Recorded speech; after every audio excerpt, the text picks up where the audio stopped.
You've got the beheading of a king in London and the creation of a brand new society in America. What do these two things have to do with each other? Well, a lot more than you might think. So how does that even work? We're going to dive into how the political chaos that tore 17th century England apart didn't just, stay in England. It actually became the fuel, the absolute driving force behind the creation and even the core ideals of its American colonies.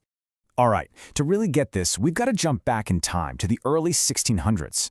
England, at this point, is basically a political powder keg, and the whole thing is just waiting to blow over one single question. Who really has the power here? So on one side, you've got the kings, James I, and later his son, Charles I, and they are all in on this idea of the divine right of kings. Basically, they believe their authority came straight from God, and that was that. No arguments. But then on the other side, you've got Parliament. And these guys, well, they controlled all the money. They held the purse strings. You can just picture the standoff, right? The king believing he's God's chosen ruler versus Parliament who actually pays the bills. And this whole situation created these three huge points of conflict. You've got royal authority, the king saying, I'm in charge because God said so. Then there's money. The kings always needed cash for wars and their lavish lifestyles, but Parliament was the only body that could actually approve new taxes. And then there's religion. A lot of folks in Parliament were really worried about the king's religious leanings, especially any Catholic influence. This wasn't just a small disagreement. It was a constant, grinding tug-of-war that created this deep, simmering mistrust, and it was about to push the whole kingdom right over a cliff. And sure enough, by 1642, they went right over that cliff. All those simmering tensions finally just boiled over, and England plunged into a devastating, full-blown civil war. The country was literally at war with itself. The entire country just split down the middle. You had the Royalists, also called the Cavaliers, who were fighting for King Charles I and the whole idea of the monarchy. And then, against them, you had the Parliamentarians, the Roundheads, who were led by this incredibly brilliant and, frankly, ruthless military leader named Oliver Cromwell. The war just tore the country apart for almost a decade, and it all led to something that was, at the time, completely unthinkable. In 1649, Parliament puts its own king, Charles I, on trial for treason, and then they execute him. In public. I mean, think about that. A reigning king beheaded by his own subjects. This sent absolute shockwaves across Europe. Okay, so while England is literally tearing itself apart, what are the regular people doing? Well, thousands of them were desperately looking for an escape hatch. And where did they look? They looked west, across the Atlantic, to this place they saw as a total blank slate, a chance for a complete do-over. Now, people were leaving for all sorts of reasons. You had groups like the Pilgrims and the Puritans who were trying to escape religious persecution from the official Church of England. Then you had others who were just looking for a better life, a shot at economic opportunity, a chance to actually own some land.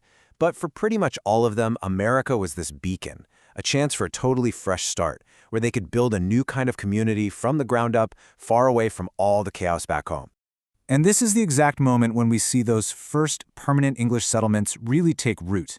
You've got Jamestown founded in 1607, the Pilgrims landing at Plymouth in 1620, and then this huge wave of Puritans heading to Massachusetts Bay in the 1630s. Every single one of these places became a kind of haven for people fleeing the turmoil in England. And you have to remember what they were leaving behind. The entire political system in England was built on this super rigid top-down structure. Power came from God, went to the king, and then trickled down to everybody else. That was it. It wasn't really up for debate. But over in America, something totally different, and honestly completely radical for the time, was starting to happen. Just look at this from the Mayflower Compact. The Pilgrims signed this thing before they even got off the boat. They weren't sitting around waiting for a charter from a king, no. They agreed, among themselves, to create a government, a civil body politic based on a promise to each other, all for the general good. This is not top-down power. This is self-governance built from the ground up. It was like a political Big Bang. So, while these incredible seeds of self-rule are being planted in America, let's jump back across the pond. What's going on in England? Well, after they executed the king, the country went into this period unlike anything it had ever seen before or since.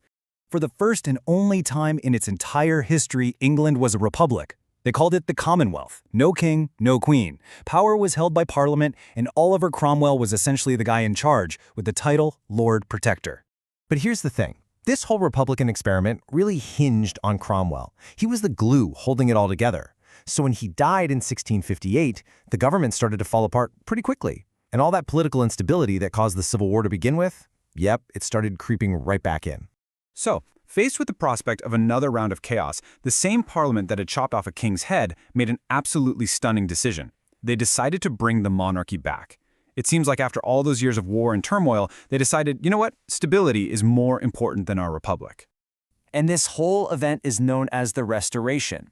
In 1660, Parliament actually invites Charles II, that's the son of the king they executed, to come home from exile and take the throne. But, and this is a huge but, this was not just hitting the rewind button and going back to the old days. And this right here is the absolute key. Yeah, the king was back on the throne, but he was not the all-powerful ruler his father had been. Not even close. Parliament had just spent a decade showing everyone that it could take on a king, get rid of a king, and even run the country without a king. The power dynamic had shifted forever. And this really shows you the two completely different paths that emerged from the very same crisis. Back in England, the answer was a compromise. The monarchy came back, sure, but Parliament was now a permanent, powerful partner in government. But over in North America, the colonies were built from day one on this idea of self-government, creating their own power structures from the bottom up. And England kept going down this road. A few decades later, you have the Glorious Revolution in 1688, which clipped the king's wings even more and basically cemented Parliament's role as the top dog. England was on its way to becoming what it is today, a constitutional monarchy. You know, where the monarch reigns but Parliament actually rules. But at the same time, across the ocean, the American colonies are building something completely different. They were founded as an escape, built on these radical ideas of self-rule like the Mayflower Compact. They were growing into a totally different kind of society. And all of this sets up the one huge looming question for the future. You've got two societies, right? Both grew from the same English roots, but they're now on completely different tracks. So, how long could they possibly stay connected as part of the same empire?